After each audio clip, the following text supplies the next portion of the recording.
नमस्कार दोस्तों, आज मैं आप लोगों को बताने वाला हूं श्रम विभाजन और जाति प्रथा के बारे में, जो क्लास 10th का पहला अध्याय का पाठ है। इसमें डॉक्टर भीमराव अम्बेडकर बता रहे हैं कि जाति प्रथा से क्या हानिकारक होती है, जाति प्रथा क्यों गलत है। तो आइए हम लोग इसको विस्तार से समझते हैं।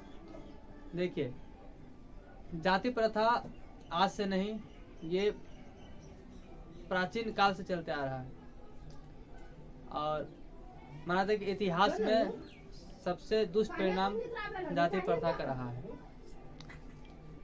भीमराव अम्बेडकर के बारे में आप लोग जानते होंगे कि इन्होंने किस तरह से जाति प्रथा को, छुआछूत को मिटाने का प्रयास किया और इन्होंने मिटाया भी। जो हम लोग किताबें पढ़ते हैं और जब हमारी परीक्षा नजदीक आती है तो सबसे हमारे लिए मुख्य चुनौती रहती है उत्तर को लिखना। लेकिन जब तक हम उसके अध्याय को नहीं समझ पाते हैं तब तक उत्तर लिखना भी हमारे लिए बहुत कठिन होता है।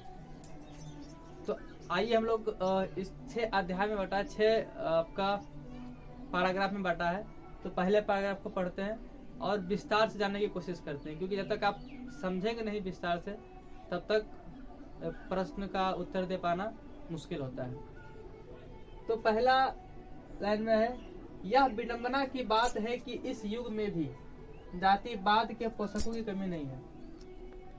भीमराव अम्बेडकर कह रहे हैं कि इस युग में, हम लोग आधुनिक युग में हैं और ये शायद अभी तो जाति प्रथा मतलब आजादी के बराबर, मतलब कम के बराबर है, लेकिन उस समय जब ये लिखे हैं उस समय ये चरम सीमा पर थी जाति प्रथा। तो बोले कि इस युग में भी जाति प्रथा का होना विडंबना की बात है। इसके पोषक कई आधारों पर इसका समर्थन करते हैं। कई लोग इसका समर्थन भी करते हैं, हाँ जाति प्रथा जो है यह बहुत बढ़िया है। जो इनका सहयोग करने वाले इनका समर्थन करते हैं कि जाति प्रथा बढ़िया है। समर्थन का एक आधार यह भी कहा जाता है कि आधुनिक सभ्य समाज कार्य कुशलता के लिए श्रम विभाजन को आवश्यक मानता है। सही है, श्रम विभाजन होना जरूरी है क्योंकि कार्य कुशलता के लिए जरूरी माना गया है। आधुनिक सभ्य समाज के लिए, जिस तरह से हम लोग अभी शिक्षित हैं, तो सभ्य समाज के लिए श्रम विभाजन जरूरी है। और इसलिए उन्होंने जरूरी कहा है क्योंकि कई सारे काम है और कई सारे काम को एक लोग तो नहीं कर सकते हैं, तो कई भागों में बटा हुआ है। तो अगर उस काम को कई लोग अलग अलग कार्य करेंगे तो काम को करना बहुत ज्यादा आसान हो जाएगा। सही है, लेकिन क्योंकि जाति प्रथा भी श्रम विभाजन का एक दूसरा रूप है, श्रम विभाजन का दूसरा रूप जाति प्रथा भी, क्योंकि काम के आधार पर ही जाति का विभाजन भी हुआ है और जाति के आधार पर काम का विभाजन हुआ है। दोनों एक दूसरे का पूरक है। जिस तरह से इन्होंने कह रहा है कि सब समाज के लिए श्रम विभाजन को आवश्यक मानता है, और चूंकि जाति प्रथा भी श्रम विभाजन का दूसरा ही रूप है, इसमें कोई बुराई नहीं। इस तर्क के संबंध में पहली बात तो यह है कि आपत्तिजनक है कि जाति प्रथा श्रम विभाजन के साथ साथ श्रम विभाजन का भी रूप लिए हुए है। श्रम विभाजन है लेकिन जाति प्रथा के आधार पर श्रमिक, क्योंकि जिस जाति का उसी के आधार पर उनके लिए वो मजदूर बन चुका है। अगर हम इस कास्ट का है तो हम ये काम करेंगे, इस जाति का है ये काम करेंगे। वो एक निश्चित सीमा तक उस काम को बांध दिया कि जो है वो वही कार्य करेगा, कोई अन्य कार्य नहीं कर सकता है। जो एक श्रमिक विभाजन भी इसको हम कह सकते हैं। श्रम विभाजन निश्चय ही सभ्य समाज की आवश्यकता है। सभ्य समाज के लिए श्रम विभाजन बहुत जरूरी है। इन्होंने भी कहा है कि सभ्य समाज के लिए श्रम विभाजन का होना आवश्यक है, परंतु किसी भी सभ्य समाज में श्रम विभाजन की व्यवस्था श्रमिकों को विभिन्न वर्गों का स्वाभाविक विभाजन नहीं करती है। अस्वाभाविक यानी अगर स्वाभाविक है, अगर हम खुद चाह रहे विभाजन के लिए हम अपने काम का विभाजन खुद करते तो सही बात है, लेकिन किसी भी सभ्य समाज में श्रम विभाजन की व्यवस्था श्रमिकों के विभिन्न वर्गों में अस्वाभाविक विभाजन नहीं है, अस्वाभाविक नहीं करती। भारत की जाति प्रथा की एक और विशेषता यह है कि श्रमिकों का स्वाभाविक विभाजन ही नहीं करती। मतलब ये नहीं कि अपने आप को अगर अपने ढंग से या फिर कुछ नियम है जो, लेकिन ऐसा नहीं, ना चाहते हुए भी श्रमिकों का विभाजन करता है, जो कि यह श्रमिक विभाजन अस्तव्यस्त विभाजन नहीं करते, बल्कि विभाजक वर्गों का एक दूसरे की अपेक्षा उच्च नीच भी कहा जाती है। अगर श्रमिक विभाजन होता अपने स्वभाव ढंग से और लोग करते तो अच्छी बात था, लेकिन यहाँ यह भी बात है कि जिस आधार पे श्रम का विभाजन किया गया है, श्रमिकों का विभाजन किया गया है, उस आधार पे ऊंच नीच की दृष्टि से भी देखा जाता है, उसे ऊंच नीच का भी करार दिया जाता है, जो कि विश्व में किसी समाज में नहीं पाया जाता है। यानी कि उनका कहना है कि विश्व के किसी भी समाज में जो या प्रचलित है जिस तरह का श्रम विभाजन जाति प्रथा बांटा गया है, और कहीं भी किसी भी विश्व में किसी भी समाज में नहीं देखा जाता है। तो आइए हम लोग दूसरा पैराग्राफ को पढ़ते हैं। आइए दूसरा पैराग्राफ की ओर बढ़ते हैं और समझते हैं इस अध्याय के बारे में। जाति प्रथा को यदि श्रम विभाजन मान लिया जाए तो यह स्वाभाविक विभाजन नहीं होगा। अगर हम जाति प्रथा को श्रम विभाजन मान ले तो यह स्वाभाविक विभाजन नहीं है, क्योंकि यह अपने आप नहीं हुआ है। स्वाभाविक अर्थ होता है कि जो निश्चित है कि जो होना ही चाहिए जो होता है, लेकिन यह अपने आप नहीं हुआ है, इसे लोगों ने जबरदस्ती थोपा है।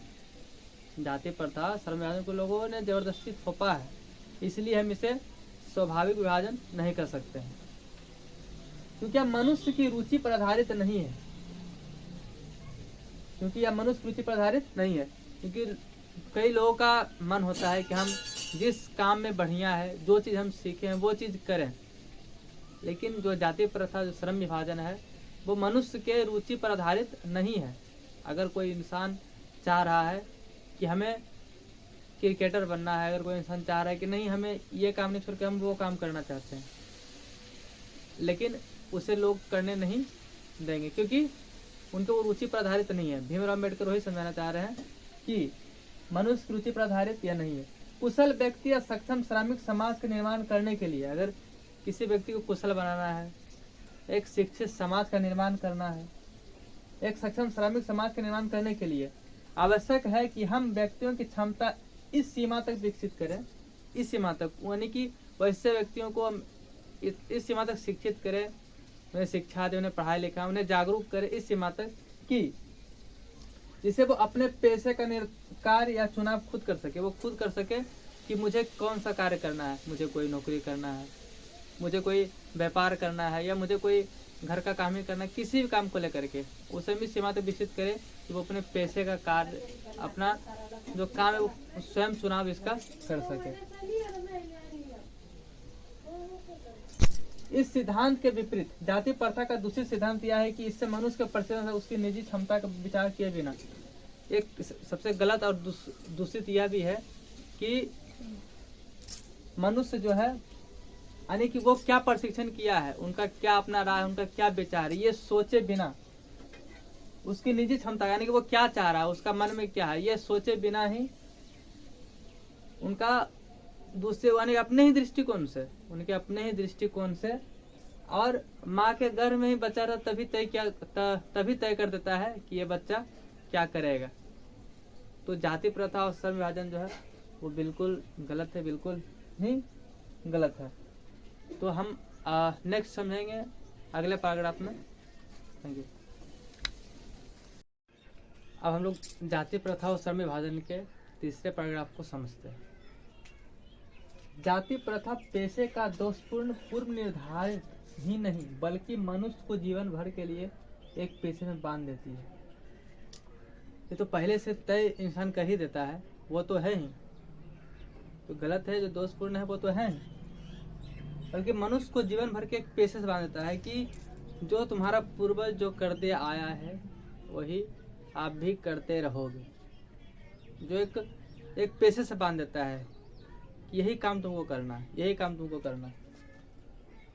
भले ही पैसा अनुपयुक्त या अपर्याप्त होने के कारण भूखों मर जाए, भले ही वो इंसान, अगर कोई इंसान लोहे का कारोबार करता है, अगर कोई इंसान चप्पल का कारोबार करता है, कोई इंसान मिट्टी का कारोबार करता है, एक जाति के अनुसार अगर कोई वैसा कार्य करता है तो ये तो निश्चित नहीं है कि उसका काम हमेशा चलते ही रहेगा। अम्बेडकर जी बोल रहे हैं कि भले ही वो पैसा अनुपयुक्त अपर्याप्त हो, भले ही वो खत्म हो जाए, भले ही वो सीमित हो, उसके कारण वो भूखों मर सकता है, लेकिन वो एक जीवन भर के लिए पैसे से बांध देता है। आधुनिक युग में यह स्थिति प्राय आती है। आधुनिक युग में, और खासकर अभी जो आधुनिक युग है, आधुनिक युग तो आज़ादी महात्मा गांधी के समय से ही आधुनिक युग है, और ये आधुनिक युग तो बहुत पहले से चलता रहा, लेकिन अभी जो हम लोग जिस आधुनिक स्थिति में है वो पहले से लाखों गुना बेहतर है। अब हम बार बार यही चीज़ को कह रहे हैं कि जाति प्रथा जो बहुत पहले ज़्यादा था, अब ना के बराबर है। कहीं कहीं वो चीज़ देखी जाती है, लेकिन अब ना के बराबर है। तो भीम अम्बेडकर बहुत पहले की बात करें, जब वो चरम सीमा पर थी, जब जाति प्रथा, श्रम विभाजन बहुत ज़्यादा था, उस समय के बाद वो इस चीज़ को दर्शा रहे, लिख रहे हैं कि उन समय क्या स्थिति थी। उद्योग धंधों की प्रक्रिया व तकनीक रूप में निरंतर विकास और कभी कभी अकस्मात परिवर्तन हो जाता है, जिसके कारण मनुष्य को अपना पैसा बदलने की आवश्यकता पड़ सकती है।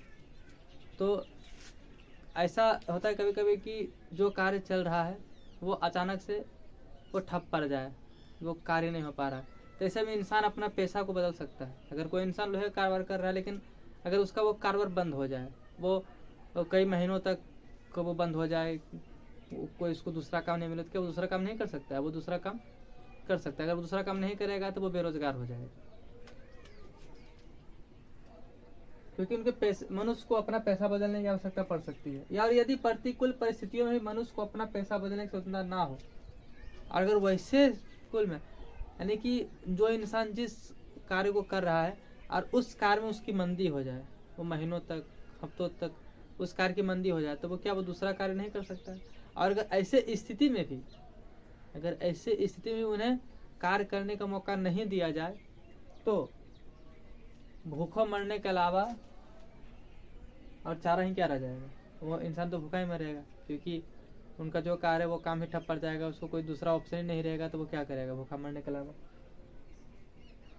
पैसा देने स्वतंत्रता ना हो तो इसके लिए भूखा मरने के अलावा क्या चारा जाता है?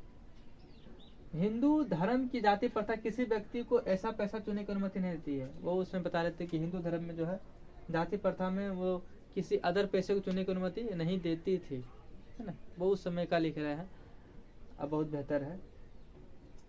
जो उसका पैतृक पैसा ना हो, भले ही वो उसमें पारंगत हो, जो पैतृक पैसा मतलब जो उसका दादा परदादा बाप जो करते आए हैं, वही उनको पैसा चुनने की अनुमति थी। उसके अलावा वो अन्य पैसा को नहीं चुन सकते थे, भले वो उसे पारंगत हो।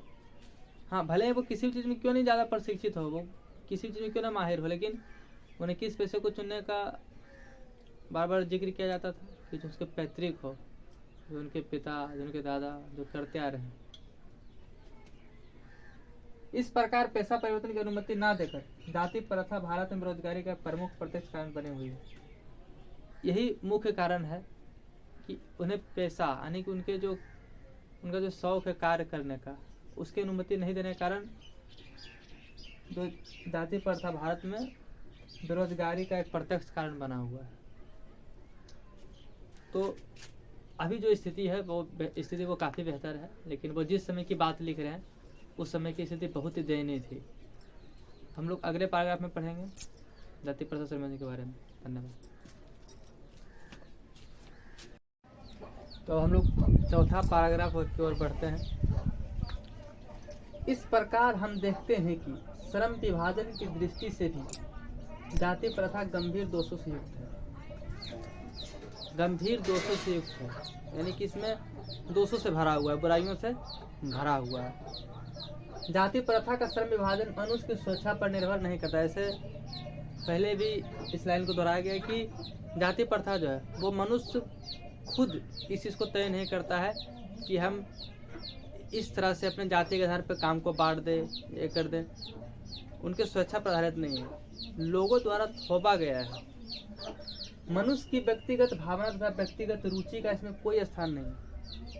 जो व्यक्ति खुद के लिए अगर कुछ सोचे कि हम ये नहीं करके वो करना चाहिए, हमें कोई अन्य कार्य करना चाहिए, उनकी खुद की भावना की यहाँ कोई कदर नहीं है, ना ही खुद के लिए उनकी भावना को कदर किया जाता है कि हाँ अगर आपकी ये रुचि है, अगर आप ये करना चाहते तो आप करें। यहाँ ऐसा कुछ भी नहीं है।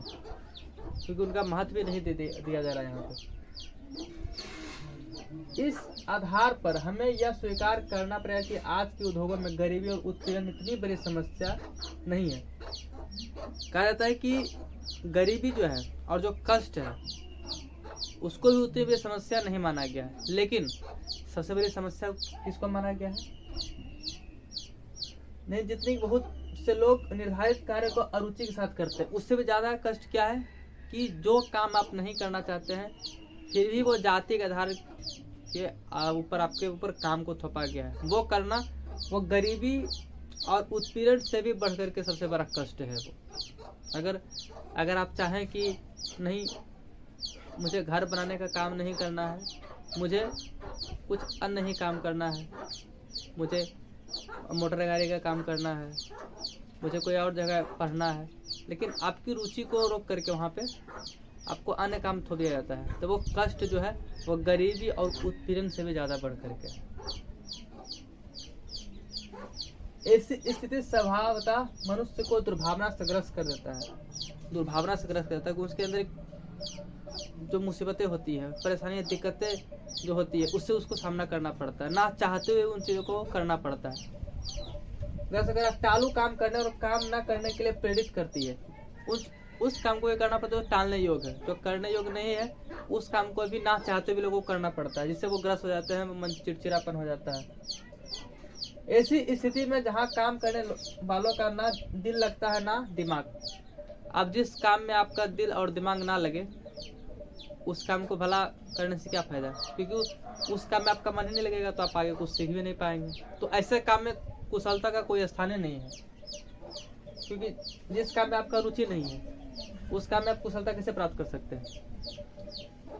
अतः यह निर्विवाद रूप से सिद्ध हो जाता है कि आर्थिक पहलू से भी जाति प्रथा हानिकारक पड़ता है। आर्थिक पहलू से भी, कमाई के रूप से भी जो है जाति प्रथा एक हानिकारक पड़ता है, क्योंकि यह मनुष्य की स्वाभाविक प्रेरणा, रुचि व आत्मशक्ति को दबा करके, जो उनकी प्रेरणा है, जो वो चाहते हैं, जो उनका आत्मशक्ति है खुद का कि हम ये करेंगे, हम वो करेंगे, उनको भी दबा करके अस्वाभाविक नियमों का जकड़ कर निष्क्रिय बनाता है, इंसान को बेकार बनाता है। तो जाति प्रथा बहुत ही हानिकारक है, क्योंकि इसमें खुद की रुचि नहीं है और ये स्वाभाविक नहीं है, ये लोगों द्वारा थोपा गया है। तो अब एक अंतिम पैराग्राफ बचा हुआ है जिसमें डॉक्टर भीमराव अम्बेडकर बता रहे हैं कि उनके राय से क्या सही है। तो हम अगले पैराग्राफ में देखते हैं। देखिए, ये सबसे अंतिम पैराग्राफ है और इसमें डॉक्टर भीमराव अम्बेडकर अपना राय, अपना विचार बता रहे हैं कि उनकी दृष्टिकोण से, उनकी नज़रों से क्या है। तो उनके बारे में अगर पढ़ लेते हैं वो क्या करना चाहते हैं। अब मैं समस्या के रचनात्मक पहलू ले लेता हूँ।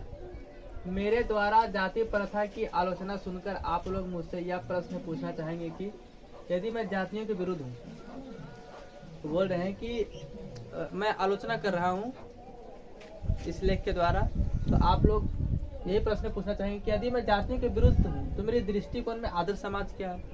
मैं तो जाति के विरुद्ध हूँ, तो फिर मेरे दृष्टिकोण में आदर्श समाज क्या है, एक अच्छा समाज क्या है। मेरा उत्तर होगा कि मेरा आदर्श समाज क्या है। तो बोल रहे कि मेरा उत्तर होगा कि मेरा आदर्श समाज क्या है। तो वो बता रहे हैं कि उनके नज़रों में आदर्श समाज क्या है। वो बताना चाह रहे हैं कि अगर जाति प्रथा उनके लिए दोषयुक्त है, गलत है, आलोचना कर रहे हैं, तो उनके लिए अच्छा आदर्श समाज क्या होगा।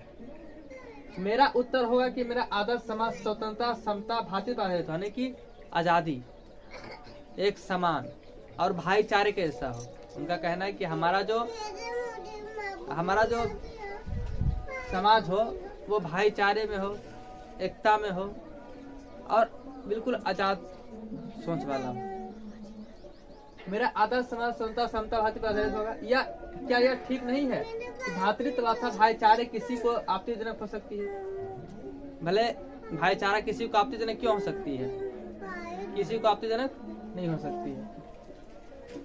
किसी भी आदर्श समाज में इतनी गतिशील होनी चाहिए जिससे कोई भी वांछित परिवर्तन समाज के छोर से छोर तक संचालित हो सके। बोल रहे हैं कि आज हम इतनी गतिशीलता होनी चाहिए कि एक समाज ऐसा होना चाहिए कि इसे कोई भी वांछित परिवर्तन, यानी कि अगर यहाँ परिवर्तन अच्छा परिवर्तन हो रहा है तो दूसरे छोर में भी उस परिवर्तन का प्रचार प्रसार हो, वहाँ भी लोग जागरूक हो और एक भाईचारे से सब रहे। ऐसे समाज के बहुविध हितों सबका भाग होना चाहिए। तो एक भाईचारे का, स्वतंत्रता का और समता का ऐसा समाज सभी के हितों के लिए है और ऐसा सभी समाज में होना चाहिए। तो आगे बता रहे हैं, सबको उनकी रक्षा के प्रति सजग रहना चाहिए। सामाजिक जीवन में आवश्यक संपर्क में अनेक साधन व अवसर उपलब्ध रहने चाहिए। तात्पर्य की दूध पाने, तो बता रहे कि भाईचारे कैसा रहना चाहिए, भातृत्व के रूप में रहना चाहिए और समता, स्वतंत्रता, और हमें रक्षा भी करना चाहिए इन चीज़ों का। अगर कोई इनके प्रति गलत आवाज़ उठा रहा है तो हमें आगे आना चाहिए, लोगों को जागरूक करना चाहिए। भाईचारे के जैसा भाव होना चाहिए। उनका कहना है कि दूध पानी के मिश्रण की तरह, जैसे दूध और पानी में मिश्रण करते हैं तो पता नहीं चलता है कि पानी क्या है, दूध क्या है, सब दूध के जैसा ही लगता है। उसी तरह समाज ऐसा हो कि कहीं भेदभाव, ऊंच नीच कहीं ना हो, सब भाईचारे के जैसा वास्तविक रूप है। और इसी का दूसरा नाम लोकतंत्र है। अगर लोकतंत्र क्या है कि लोगों के द्वारा चुना गया जो तंत्र है वो लोकतंत्र होता है। और उसमें ये कभी नहीं पता चलता है कि कौन किसको क्या वोट दे रहे नहीं दे रहे हैं, ऐसा कुछ भी नहीं होता, क्योंकि एक सब भाईचारे, सब समान है। तो वही भीमराव अम्बेडकर बताना चाह रहे हैं कि लोकतंत्र का अर्थ ही है कि पानी और दूध के मिश्रण के जैसा समाज हो, एकता हो, मिला हुआ हो सब। क्योंकि लोकतंत्र केवल शासन की एक पद्धति ही नहीं, लोकतंत्र मूलतः सामूहिक जीवनचर्या है। लोकतंत्र एक सामूहिक जीवनचर्या है कि हम लोग सब आपस में साथ साथ काम करते हैं, साथ खाते पीते, साथ घूमते हैं। तो उनका कहना है कि लोकतंत्र जो एक कोई शासन की पद्धति नहीं है, बल्कि हमारे साथ में जो भी हमारी सामाजिक घटनाएं जो भी हो रही है वो भी एक जीवन का दूसरा पहलू है। लोकतंत्र मूलतः सामूहिक जीवनचर्या के रीति तथा समाज के सम्मिलित अनुभव का आदान प्रदान है। इससे समाज में आदान प्रदान होता है का नाम है। इसमें यह आवश्यक कि अपने साथियों के प्रति श्रद्धा व सम्मान का भाव हो। तो जो भी हमारे साथी है उनके प्रति हमारा सम्मान भाव हो। ऊंच नीच काम को लेकर के, जात को लेकर के यह मानना वाकई गलत होगा। तो हमारा जो भी भाव हो वो दूसरों के प्रति भी उतना ही समान दृष्टि देखे जितने कि अन्य को देखते हैं। तो भीमराव अम्बेडकर अपने पाठ में ही बताना चाह रहे हैं कि जाति प्रथा जो है वो एक दोषयुक्त परिणाम है, और जाति प्रथा जो श्रम विभाजन जो बांटा गया है वो खुद की रुचि प्राप्ति नहीं, वो एक बोझ के साथ थोपा गया है। और ये पहले बहुत ज़्यादा होता था, अब इन चीज़ों को कम कर दिया क्योंकि अब लोग जागरूक हो रहे हैं, एक दूसरे की रक्षा कर रहे हैं और भाईचारे की भावना अब देखने को मिलती है। और उनका जब लेख लिखे थे तो उन समय की बात है, बाकी हम लोग समझ सकते हैं कि अब वैसा ना के बराबर है। अब हम लोग इस पार्ट को यहीं समाप्त करते हैं। आगे हम लोग इसके समरी को जानेंगे, सारांश को समझेंगे और इसके प्रश्न उत्तर पर बातचीत करेंगे। अगर आपको यह वीडियो अच्छा लगा हो तो कृपया लाइक, कमेंट, शेयर, सब्सक्राइब जरूर कीजिएगा। अगली वीडियो में हम फिर मिलेंगे, तब तक के लिए धन्यवाद। मिलते हैं अगले वीडियो में।